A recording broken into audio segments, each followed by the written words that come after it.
for Hegel, the most abstract approach would have been simply to present me here as this really existing individual smoking. A concrete approach would have been to render visible, to articulate the complex historical, social, economic, ideological context which has to be here so that I can smoke here. European colonization of Latin America, where, if I'm correctly informed, smoking comes from, then the development of industry, plantations, or in a more delicate way, why do we have to smoke, stress of work, relaxation, and so on. All this context has to be here so that this pseudo-concrete reality can happen. And that wider context, this is what we call dialectical mediation, is what for Hegel is concrete. And back to the two films, here is the problem. Both are abstract in the Hegelian sense. The function of their down-to-earth depiction of concrete individuals struggling for life is not just to avoid cheap commercial spectacle, but to obliterate the historical context. Here then is where we are 5 years later, still unable to locate September 11th into a large narrative, to provide some kind of generally acceptable cognitive mapping. The third feature, in both films, there is a key moment which violates the terse realistic style.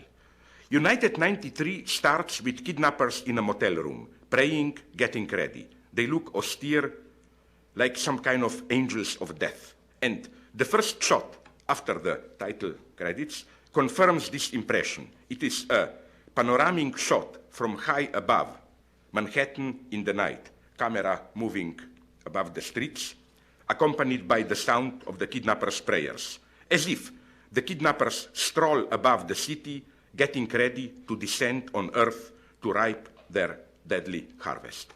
Similarly, there are no direct shots of the planes hitting the Twin Towers in World Trade Center. All that we see seconds before the catastrophe is when one of the policemen is on a busy street, an ominous shadow quickly passing over the crowd there. Of course, we know retrospectively the shadow of the first plane, seconds before it will hit its target.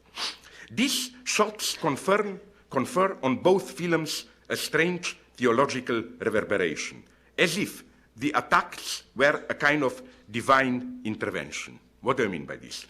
Recall the first reaction of Jerry Falwell and Pat Robertson to the September 11th bombings. You remember the scandal caused because they perceived the bombings as a sign that God lifted up its protection of the United States because of the sinful way of life of contemporary Americans. They put the blame on hedonist materialism, liberalism, rampant sexuality, basically claiming exactly the same thing as Muslim fundamentalists, that America got what it deserved. Now, in a hidden way, I think, United 93 and World Trade Center tend to do the opposite, but within the same frame, to read the September 11th catastrophe as a blessing in disguise, as a divine intervention from above, destined to awaken us from moral slumber and to bring out the best in us. World Trade Center ends with the off-screen words of an anonymous narrator, which spells out this message. Terrible events like the Twin Towers destruction bring out in people the worst and the best. People are shown to be able to do things they would never imagine of being able. So it is as if our societies need a major catastrophe in order to resuscitate the spirit of communal solidarity. Now, here things get really interesting. They bring us to our topic. I don't think this is anything bad, because I think that if you look in a more refined, delicate way, these big science fiction catastrophe movies, I think that they are one of the last places where we can still discern some kind of utopian socialist element in Hollywood. I always think that this big catastrophe, spectacular destruction that we see is basically a lure. It's here to deceive us. What the truly fascinating thing is what happens as a byproduct, the sudden upsurge of solidarity, dedication, communal love, and so on and so on. And the message is basically, again, a sad one. It is that the only way in our societies to imagine this kind of solidary activity is against the background of a catastrophe. But now let me move to what really disturbs me in these two films.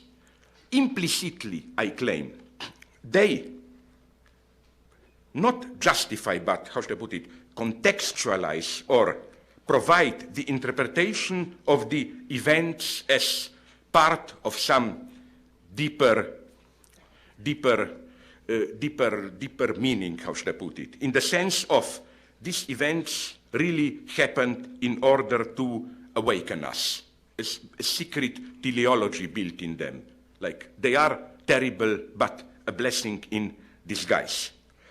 Of course, this brings us to certain teleological and theological reading of history, which I think, precisely if we want to remain faithful to Judeo-Christian legacy, we should unconditionally reject.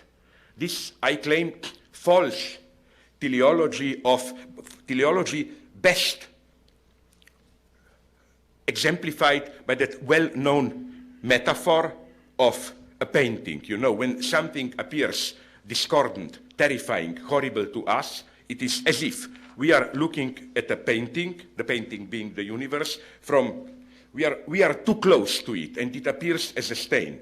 Like, if you look even at the most beautiful painting, whatever you want, Rembrandt, Da Vinci, too close you see a stain. You withdraw it, you see how what appeared as a stain contributes to global harmony. But I think that precisely with catastrophes, maybe even much larger, of course, than September 11, like Holocaust, the Stalinist Gulag, and why not? We live in the middle of such a catastrophe. It makes you think why we don't talk more about it. You remember this summer there was a cover story on the Time magazine, so it's publicly known that in the last 10 years, at least 4 million people died of unnatural causes in Congo. Okay, we ignore it. So, you know, this should at least make you suspicious of whenever a humanitarian crisis is discovered, the sad lesson is that there is always some political, strategic calculation behind it. But what I want to say, when we witness such a tragedy, let's say Auschwitz, Holocaust, you can feel that it's in a way obscene to say, Auschwitz appears such a tragedy because we are too close to it, we see it as a stain. But from a proper distance available only to God, it would be clear how this contributes to global harmony of the universe or whatever. It's an obscenity. What does this mean? This means, for example, that we should finally take the lesson of what, for me, as an atheist, is an absolutely unsurpassable ethical revolution, one of the maybe 2, 3 path-breaking texts in entire human history, the book of Job in the Bible. Remember what happens there. Forget the very beginning. I think this is just probably taken over from some previous tradition, which is why enemies of Judeo-Christian tradition like to point, you know, that obscene conversation, like, you know, God and devil sitting at the table, desserts are served, drinks, and then they, what about that guy, blah, blah. That's an obscenity. Forget that. Focus on what happens. Job is hit by calamities.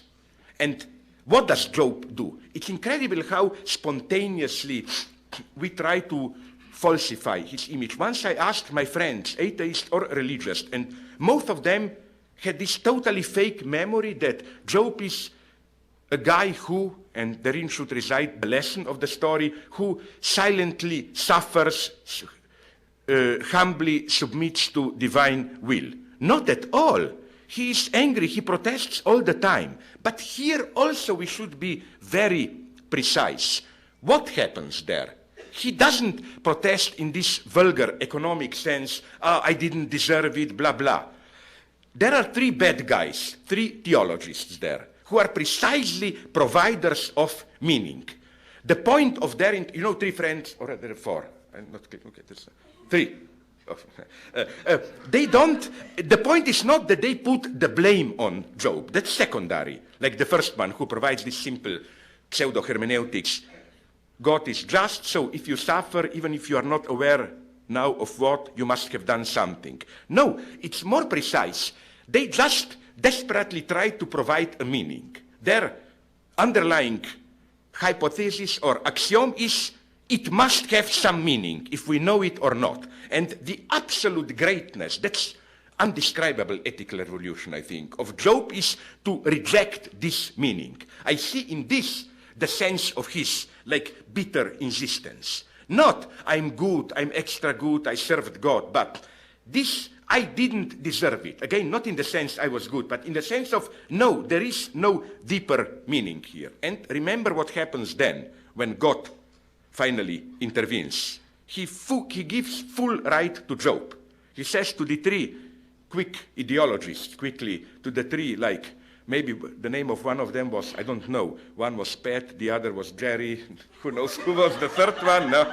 And he says, no, they, against that. So I think, again, that today, this pressure of meaning is strong. And now, my God, I will speak like a kind of a biblical preacher, but I mean it sincerely now, in the sense of beware of succumbing to this pressure. I mean it seriously. This is where the devil waits upon you. This is paganism. Pagan universe, as all intelligent, not only Protestants, but Catholic also, like Chesterton pointed out. You know, this universal hermeneutic attitude, this metaphoric reading of the universe, this rose, that rose, cat is not a cat, it's devil, the dog is, you know, like this fullness of meaning. No, this is not Judeo-Christian legacy. Judeo-Christian legacy is much more bitter. You accept the meaninglessness of the universe. And today, again, it's a danger to succumb